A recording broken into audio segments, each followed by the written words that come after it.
gambar bubuk lah gambar deh bu. Apa enggak?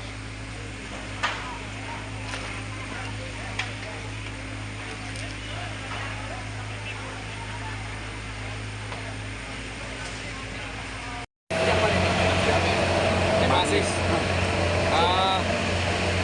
Sore ini ada kebakaran di Pasaraya, tapi bukan di Pasarayanya, tapi areal Pasaraya.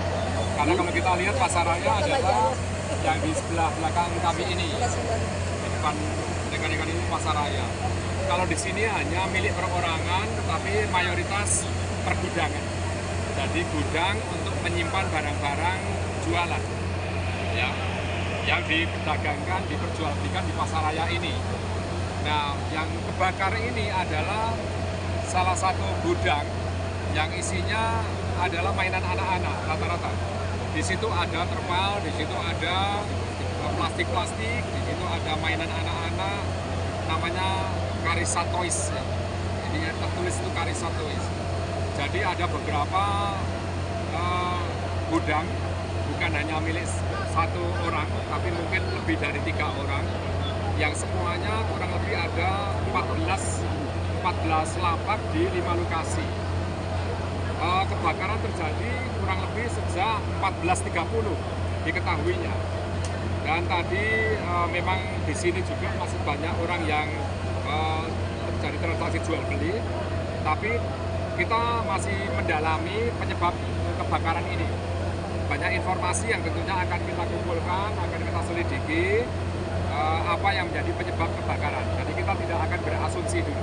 Tapi yang pasti tidak ada korban jiwa, hanya kerugian tadi menurut pemilik dari Pak Marlis itu, informasinya tidak kurang dari 3 miliar kerugian yang diderita.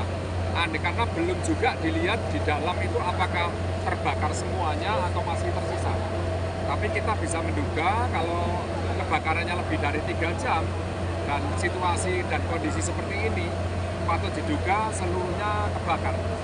Karena saat ini pun api belum juga tuntas padam, masih berupaya ada 7, dari sekarang ada 9 damkar yang masih bekerja dengan optimal, dan kita juga berdoa semoga cepat padam.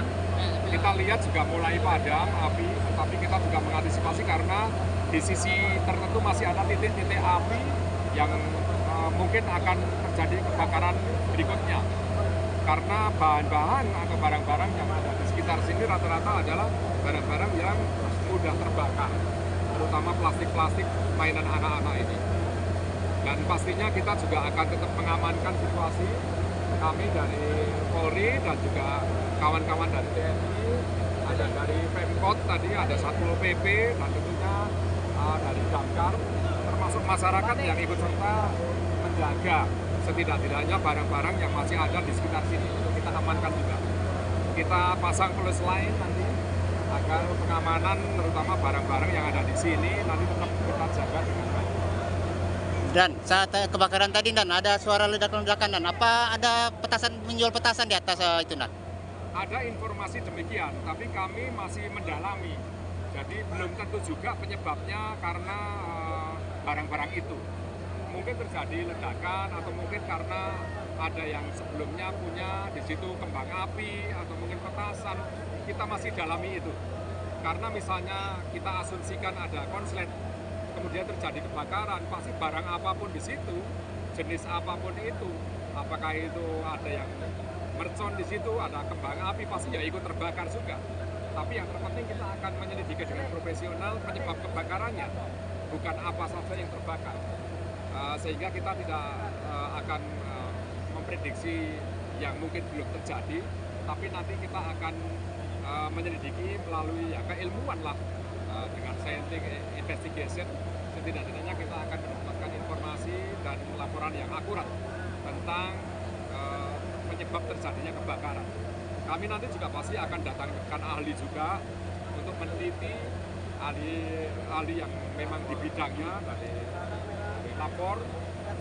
Nanti kita akan informasikan kembali apa yang menjadi penyebab kebakaran ini. Sudah bisa diperkirakan kerugian seluruhnya, Dan?